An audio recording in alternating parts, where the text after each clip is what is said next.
د لوهار د باړې بازار مشهورې انګیټې جوړوي، کومې به چې اوس د یخنۍ د زیاتوالي سره د خیبر ضلع لرې پرتې سیمې اپر باړه، تیرا میدان او ریشګل نه علاوه د ورګزو او کورمې ضلع پورې رسي. په باړه بازار کې جوړېدونکو د دغه انګیټو د مضبوطوالي وجه د دغه علاقو سخت یخوالی دی، ځکه چې تقریبا د شپږو نه تر اووه میاشتو پورې به په دې انګیټو کې لګاتار 40 غنټې اور بلیږي او په سر به یې اوبه ګرمیږي او لاندې به د اور نه خلک د ګرمایش ضرورت هم پوره کوي.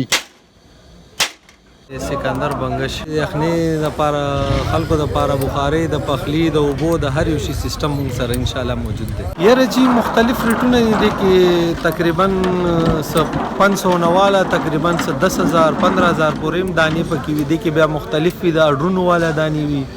او دې کې لوکل دانې وي. پیښور والا کوم مال یې هغه بل ډیزاین وي، د هر یو علاقې د هر یو ځای او خپل خپل سیزونه او خپل خپل ډیزاین وي. یاره چې لکه مختلف خلک دي،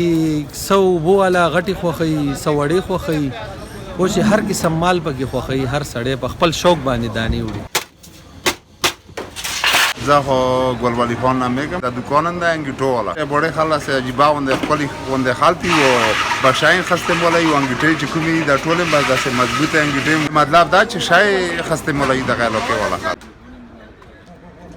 مزرکوب خان دا او چې بعد انگیټې جمعش په نلکی ملکی بیم با یک و بیخلو جمی موسم دا اوس په اخلي باس انگیټې به ماخلي او نلکی به ماخلي او چې نه اخلي په لکه کریم نه پرېږدي. نو زه ته انگیټې هو دا خو چې سبوي خلو کا په یخو به ولمبيږي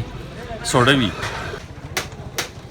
ما مراچوند یا تار دار او په ورنګټه خو خو د ډبل چات په باندې وی او دا نورم د قسم قسم سامان د داته وشتاو جمع خو شروع را او تیرو خلک دا انګټه داسه خو خای چې ول مای زیات ری بس دیرو باندې ول ما وی او انداسه بس لار خلک ملار ګرځي وچره میشه کور د هر وخت ډاکی بار پویندې چنل ای وړم بار طرف کاسلا او بس بوخ پرڅم. بل طرف د ګیس د سہولت دراتلو سره د پیښور 400 مردان او دغه سي د نورو ضلعو خلکو د انګیټې استعمال تر ډیره حد ختم کړي دي، د قبایلی ضلعو په یخو علاقو او خاص کر خیبر ضلع، تیرا میدان، اپر باړه او ریشګل کې اوس هم خلک د انګیټې استعمال کوي او د انګیټې نه علاوه په دغه یخ علاقو کې زندگی تیرول ډیره مشکله ده. محمد الله خان افریدي، سنو پښتونخوا، خیبر.